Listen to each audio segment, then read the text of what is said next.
So we're in the all-new 2020 Winnebago Vita 24P, and there's a lot of sleeping options in this coach.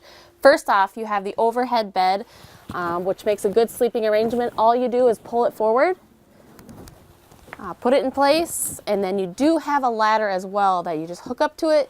It's a good sleeping surface for someone that's taller or kids, or a great place to actually store stuff.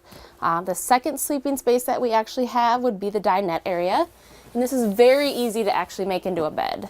So simply just take off the cushions on the side and then the back ones.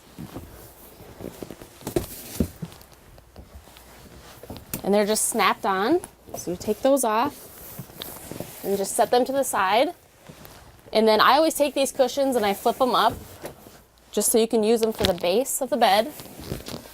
And then you do have your dinette that's on a hinge, so there's a little button on the bottom. You take that, you push it up, and then it'll actually just fold down nice into place. And then you take your two cushions and you set them down. And then you take one of your side cushions that are actually for the backrest, and then those two small ones that were in the back and the rear. And just put those into place. And you have a nice sleeping surface. It's all plush, as well as if you do have someone taller, there's a place to take out this extra little sleeping thing, and then their feet can actually lay across. So if you have someone taller, this is a great option for them.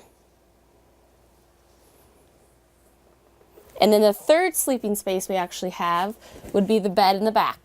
So this is actually a queen walk-around bed. You simply, when the slide room goes out, you take the bed, you lay it back, and it goes into place. So you have a queen walk-around bed.